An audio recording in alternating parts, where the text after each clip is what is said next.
Hey everyone, Astro's Flame back here, bringing you JUND Extus, our good lovable friend Extus, and the Awaken the Blood Hour token, but in JUND. Before I get into it, remember to hit that like and subscribe button and that bell notification to stay up to date on all the latest MTG arena and Commander content. With that, let's get into it. So, JUND Extus, like I said, we are playing around Extus, our good friend, the Oriq Overlord, and his counter side, the Awaken the Blood Avatar. The whole point of this deck is we want an early Awaken the Blood Avatar token, and we're going to couple that with an Esika's Chariot because the token's not legendary, which means that we can get double the Blood Avatars. Double the avatars, double the damage, double the bodies. Well, no doubling, you get it. But let's get into the premise of the deck. So how are we getting to an early Awaken the Blood Avatar or early Extus, depending on the gameplay? Well, we're doing this through a combination of treasure package that was featured in AFR and utilizing our cheaper minions to develop extra mana. So by turn 3, we can easily just plop out and Awaken the Blood Avatar and start chipping away at our opponent's life total, bringing them closer to 0 for our lethal win. So starting in our 1-drop package, we're looking at Jaspera Sentinel, sort of the king of ramp at the moment, if you will, especially when partnered with his favorite tapper, Magda the Brazen Outlaw. By tapping the Jaspera Sentinel and tapping Magda, you produce a color from the Jaspera Sentinel, and then you produce a treasure from Magda.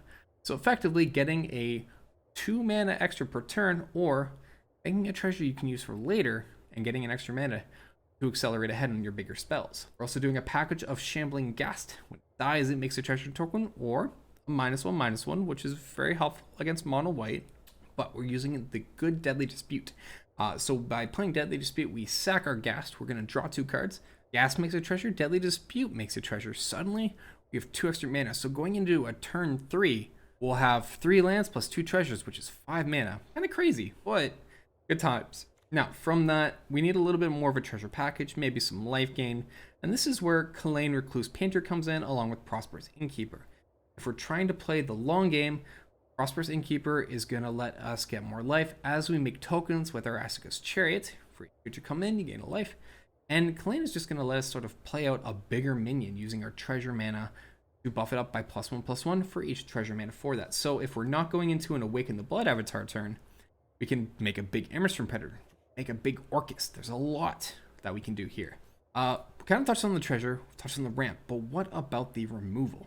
Well, removal comes in a few forms in this deck. We are doing in the Meathook Massacre, which is an insane card. I think we all know. Any deck that has black basically runs this. This is an Aristocrats type of thing. This is a board clear. This clears any problems if you funnel in the right mana. And with us making treasures, mana is just not really an issue. We always get something big.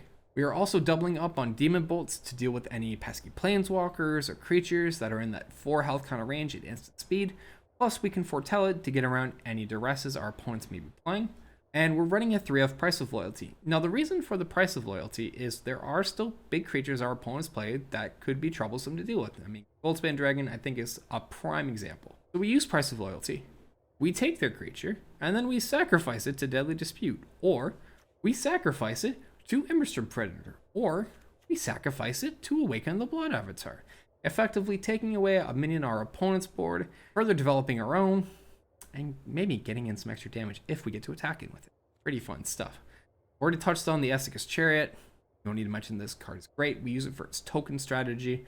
Awaken the Blood Avatar is the whole theme of this whole list. Emerson Predator we have in here for a little Grave Hate. It's a big minion. It's sticky and it works. We like it. And then we do a 1 of Orcus. Now, Orcus is interesting here for 2 reasons. The first being, Orcus allows us to do a similar effect like the Meathook Massacre, where while we don't gain any life and, force our opponents to lose life, we potentially can funnel in all our treasure mana, and thanks to Kalain, Orcus just becomes huge, while everything else gets -X/-X, and the board is wiped, and we are left with just a lone Prince of Undeath that can do some nasty hit damage to our opponent's life. Or we can funnel in that mana, Orcus' second ability, to return up to X target creatures from the graveyard to our battlefield. Now, it's a total combination of whatever X is. So if X is 5, you can only return up to a total of 5 mana worth of cards. But they gain haste until end of turn, which if you're trying to get in that final sneak point of lethal after your opponent has just doomscarred us, or Meathook Massacred for that effect, Orcus can find that nice little lethal within there. And it kind of ended off on the top end. We are doing a Loth Spider Queen. Loth is in here for token generation and synergy as we're sacrificing our own creatures. we're going to give Loth more counters. And maybe we get to that -8. But otherwise, we're producing spooters.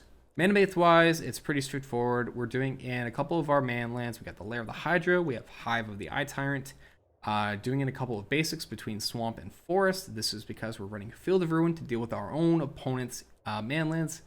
All the Storm Giants, Cave of the Frost Dragon, Hive of the Eye Tyrant, all those kind of problems and lands. And then we're doing a suite of our pathways. So we have our Dark Boar, we have our Crag Crown, we have our Blight Step, and we have our Bright Climb.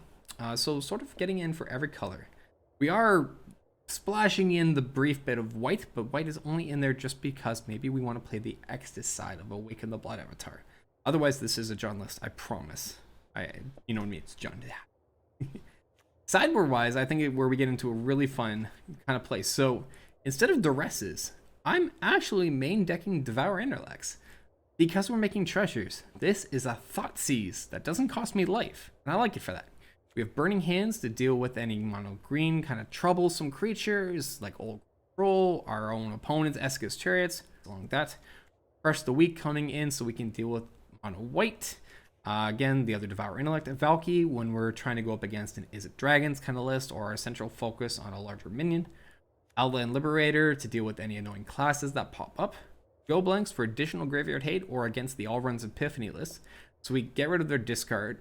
We force the discard. We get rid of their graveyard and hopefully establish a good way for us to proceed forward. This is also brought in against the matches against Leer decks. Sometimes there is that crossover between Epiphany and Leer. And lastly, Soul Shatter. So if Demon Bolt's just not getting the job done, Soul Shatter comes in. I hope you get a chance to check out JUND Extus and enjoy the feeling of making multiple Awaken the Blood Avatar tokens like I did. Like I said, friends, be sure to hit that like and subscribe button, and I'll catch you later on. Enjoy the gameplay. We're taking the play. What we have? Okay. My only green source, so I'd be missing on the red. Dispute might be able to fix that, and I do have the price of oil. Okay. I'll keep for now. Kind of have what we need.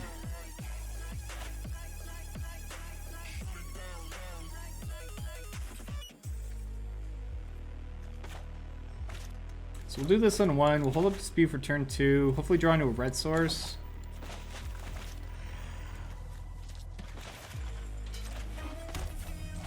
Maybe we top deck a Magda.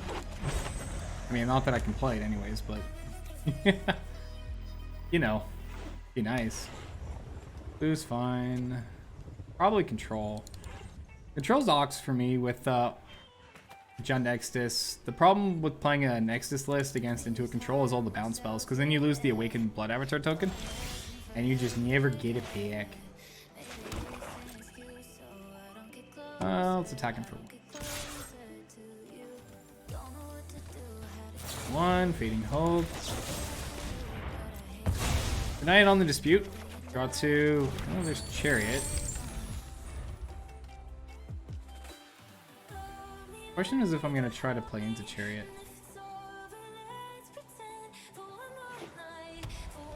Two mana. Yeah, turn 3 Chariot's pretty good. The problem is the 2 mana open is open on Jawari, but I think I still just have to go for it. Like, they'd have to have the Jawari here. Alright, no Jawari. Because on turns 3, Days Isn't Real anyways. No, it's not, but like, Jawari Disruption in the meta means 2 mana open can really offset if I try to get an early play because I don't have the extra mana to pay for it. So I do have to be careful sometimes, but Revelry, sure, that's fine. Play the Jaspera.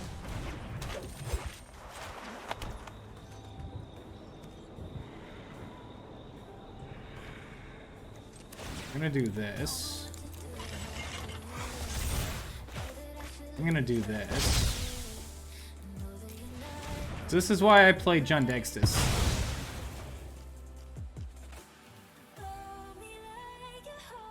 They only have a white mana open, right?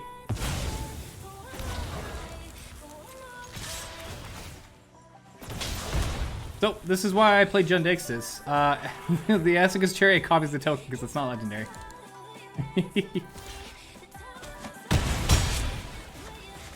Now we've just got power.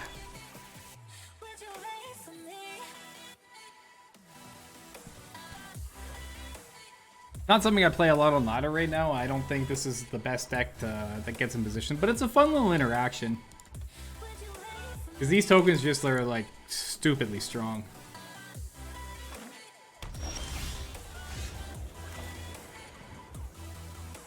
We attempt to cast out a ghast.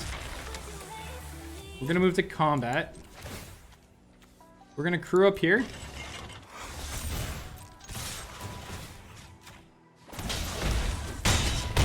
Well, we're putting opponent to 4. There we go. So I don't commit on the double because I want... Yeah, we aren't going all in. I didn't want to double attack in. I wanted to still try to crew up with another creature. To try to force the potential board clear. That could have been in their hand. So we know opponent is playing control. So Devour Intellects are very good here. Go Blanks are very, very good here. We're looking for strong discard synergies. So Price of Loyalty is going to be taken right out. Asking Demon Bolts. Probably double dropping Massive. Bringing in a Valkyrie. I think this is just what we're sticking with. Because the only creature I really think I'm concerned with is if it's the deck I think of Lear.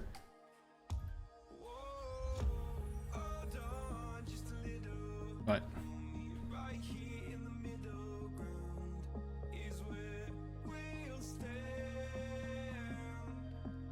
yeah.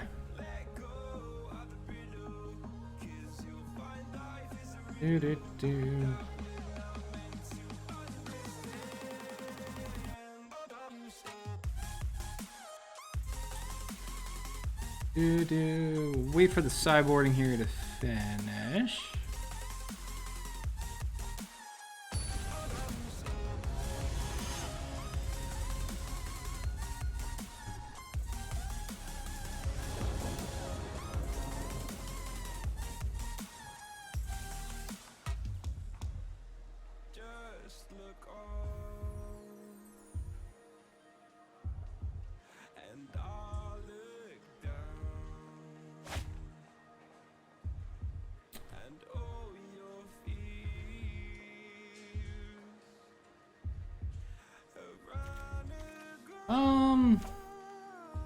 I think I'm gonna keep. We're not like explicitly fan. Nah, we're gonna... I need to draw a mana. Retro. Didn't get the mana. This one might not be bad. Retro. Voices and Nissa the Magic Marks. Oh, Zard, I finally got to see the deck, or the meme. I am so sorry that took me so long. Wait 1 second, Nissa is the Magic Slark's mind blown. Either way, when I said Daze, I should have been more clear. Daze is just a count. Yes. Yes, that's fair, Gadget. That's fair. I am getting punished on this keep right now, unfortunately. My opponent doesn't have any blue, which is good. Oh, I finally have red. Do I want Magda or do I want Clean? I want Clean. I want Colleen for the treasure to play the Despair Sentinel out. I don't think they're gonna Faithful Absence my Colleen, are they? The only reason Colleen is in this list is just for the treasure, part of the treasure reduction for Extus. To be honest, it might actually be better for me just to go in with the Immerstrom Predator. Faithful Absence, sure, that's fine. After one. Opponent's got no blue though.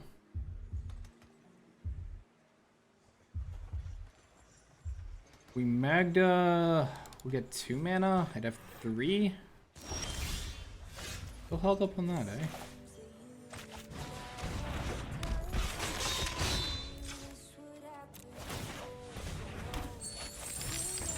Banking, treasure, attacking for 1. I think we can just do Extus next turn.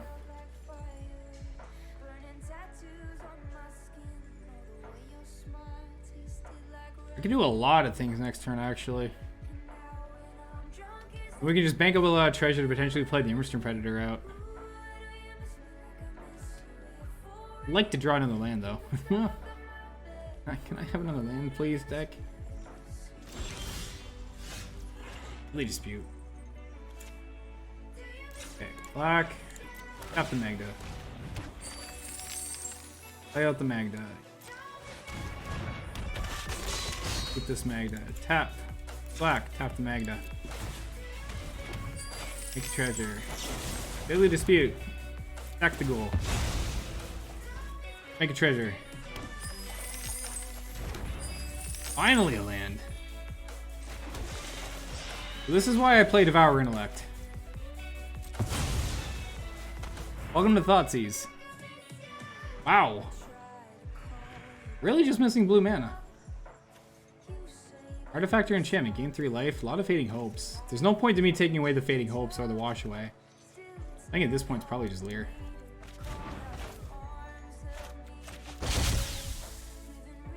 Sacrifice 3. Actually, I only sacrifice 1. And it cost me 6? Yeah, I can just... Oh no, I have to sacrifice 2 here. Yeah, you know what? That's a good point. That is a good point, guys. That is a good point. Away again! No, fair point, fair point. I agree with that. Yeah, because the Fading Hopes. But yeah, that Extus kind of does shenanigans like this.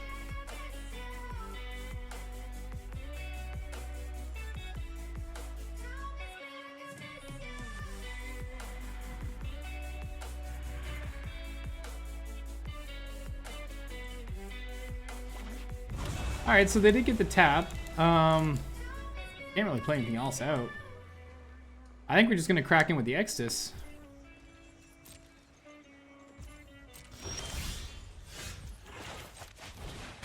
So we play this out. We're gonna tap here for a black, tap our Magda, get a treasure.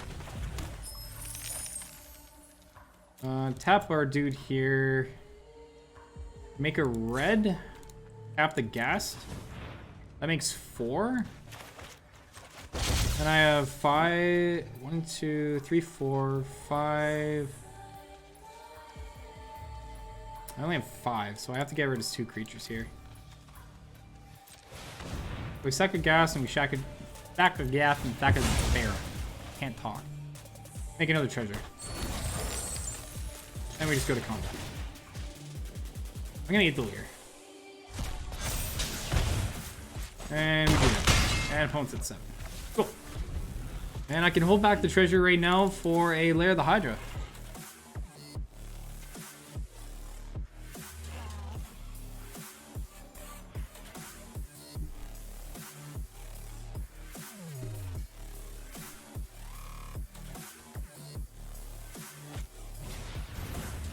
Sanctify.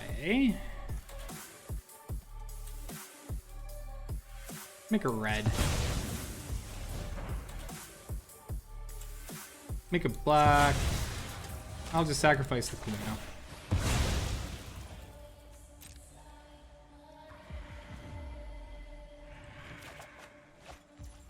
Queen? Yeah, queen's fine.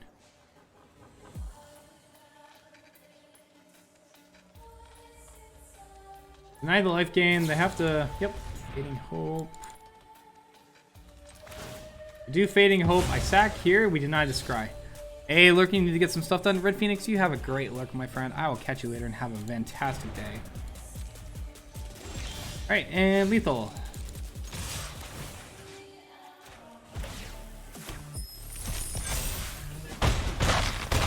Go.